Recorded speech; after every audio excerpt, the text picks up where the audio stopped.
Imaginez, vous vous baladez en forêt tranquillement et en regardant par terre, vous remarquez quelque chose d'inhabituel. Vous vous rapprochez pour voir ce que c'est et là, à la grande surprise, vous tombez sur un crâne. Ouais, faut avoir un peu de chance quand même. Mais là, le problème, vous ne savez pas à quelle espèce le crâne appartient. Autre situation, vous êtes un animateur ou un guide nature et vous vous baladez avec un groupe et vous tombez sur ce crâne. Mais vous n'avez aucune information à donner dessus. Et bien aujourd'hui, dans cette première vidéo destinée au crâne, nous verrons quelles informations on peut déduire à partir d'un crâne de mammifère. On va se la jouer Sherlock Holmes, vous allez voir, ça va être très sympa. Pour le premier épisode, on s'attaque à ce crâne-là. C'est un animal assez courant dans les forêts et certains d'entre vous ont sûrement déjà déterminé l'espèce. Mais vous allez voir, on peut déterminer beaucoup de choses sur la vie de cet animal rien qu'en observant ce crâne. Première chose très importante, où sont placés les yeux? Ils sont placés sur les côtés. Des yeux sur les côtés permettent une vue périphérique, donc de voir tout autour de soi, voire même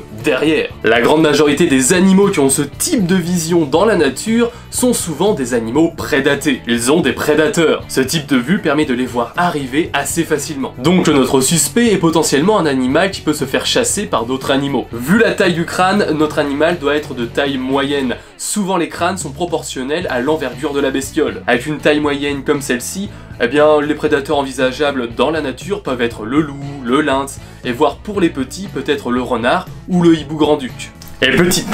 Oula.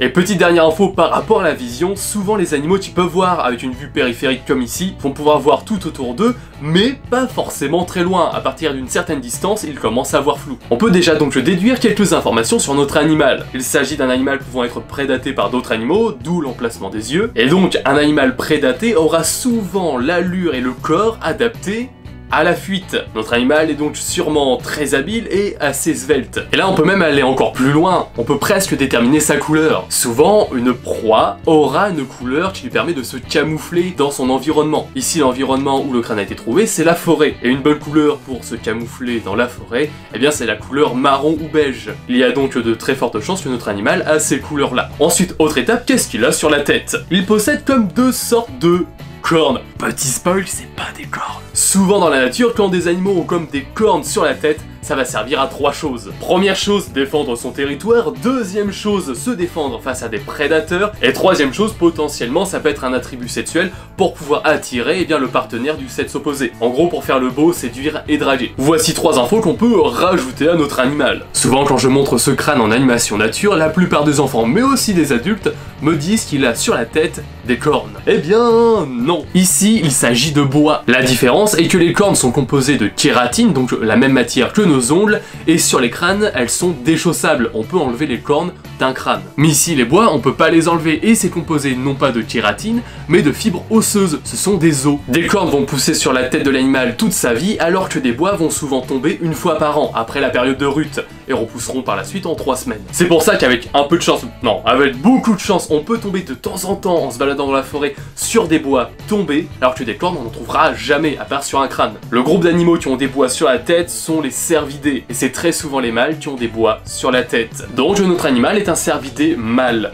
Ensuite, un élément très important sur les crânes avec lequel on peut déterminer l'alimentation, la dentition. Voici les mâchoires qui ont été trouvées à côté du crâne. Donc ici nous avons des molaires en forme de dents de scie. L'inclinaison de ces molaires est vers l'intérieur. On a l'absence de canines et on peut facilement déterminer que si derrière on a des molaires, on a sûrement à l'avant, comme pour nous, des incisives. Ici, on a une barre osseuse qui sépare les molaires de potentielles incisives, qui seraient présentes ici, à l'avant de la mâchoire. Là, pas de surprise, on est littéralement sur une dentition d'herbivore. Les incisives devant permettent de couper et trancher les végétaux, alors que les molaires en dents de scie derrière permettent de les broyer et les hacher menus. Ce sont de sacrés molaires quand même. Avec des molaires comme celle-ci, on peut facilement imaginer que notre animal peut broyer des graines, des racines, des champignons et plein d'autres choses. La surface de la mâchoire est assez grande, il y a une grande dentition, et ça c'est normal car pour les herbivores, avoir une plus grande mâchoire leur permet de prendre plus de végétaux. Donc notre animal est un herbivore qui peut consommer une grande diversité d'aliments. Avec tout ce qu'on a pu dire sur notre suspect, on peut maintenant trouver son identité. En France, dans nos forêts, il n'y a pas beaucoup d'autres animaux qui peuvent correspondre à tout ce qu'on vient de dire. L'espèce à qui appartient le crâne est évidemment, vous en doutez, le cerf. C'est faux, mais c'est ce que j'entends souvent en animation nature quand je montre le crâne. Il s'agit ici du chevreuil, mais il y a beaucoup de monde qui confondent chevreuil et cerf. Regardez, ça ce sont des bois de chevreuil, c'est quand même assez petit. Maintenant, voici des bois de cerf. Il y a quand même une petite différence. Donc voilà, nous avons notre crâne de chevreuil, mais souvent quand vous allez vous balader en pleine nature, vous n'allez pas tomber sur un aussi joli crâne. La plupart du temps, on va plutôt tomber sur ceci. En vous baladant en forêt, vous avez plus de chances de tomber sur un crâne comme ça. Le nez complètement cassé, le bois rongé, et c'est un peu fissuré de partout. Mais tout ce qu'on a dit sur ce crâne, eh ben, s'applique aussi sur celui-là. Alors en comparant les bois là de chevreuil et de cerf, on peut déterminer quelque chose de très intriguant. Le chevreuil vit dans la forêt, les bois, se cache dans les buissons, etc. Le chevreuil mâle, qu'on appelle le brocard, va donc avoir des bois assez petits. Des bois assez petits permettent de se déplacer assez facilement dans les sous-bois. Ça va pas être trop gênant. Par contre, lui, le cerf qu'on va aussi retrouver en forêt, a de très grands bois. Et est-ce que, à votre avis, avoir de grands bois, c'est pratique pour vivre en forêt? Eh bien, non. Et c'est normal, car de base, le cerf ne vit pas trop en forêt. C'est plutôt un animal qui vit originairement dans les steppes ou les grandes plaines. Avec le développement de la société humaine, le cerf s'est retrouvé à vivre en forêt. Parce qu'il avait pas le choix, c'était le seul endroit où il pouvait être encore tranquille. En France, on n'a plus de grandes plaines ni de grands espaces qui lui permettraient de vivre. Et il y a quelque chose qu'on appelle l'évolution. Comme le cerf s'est retrouvé cloisonné dans les forêts, et bien de plus en plus, les nouvelles générations de cerfs ont des bois de plus en plus petits. Un cerf avec des bois plus petits sera plus adapté à son environnement, aura plus de chances de fuite et donc de survie. Il pourra donc se reproduire. Autre facteur pour la réduction de taille chez les bois de cerf, c'est la chasse. Les chasseurs apprécient avoir de beaux trophées afin d'alimenter leur ego. Et au passage, cette pratique cause énormément de déséquilibre écologique. Quand vous avez des connaissances en naturalisme sur les écosystèmes et comment marche une forêt, on se rend très vite compte que la chasse en France, c'est du 100% bullshit. Il n'y a aucune information réellement scientifique derrière. Mais bon, là je m'égare, on en fera peut-être un jour une vidéo. Donc, les trophées de chasse sont souvent les cerfs avec les plus grands et beaux bois. Une fois morts, ils ne peuvent plus se reproduire et donc transmettre leur phénotype d'avoir des grands bois aux futures générations. Les cerfs qui ont des bois plus petits ou plus moches ont plus de chances de ne pas être la cible des chasseurs. Ils pourront donc se reproduire, ce qui fera de génération en génération que les bois commencent à rétrécir.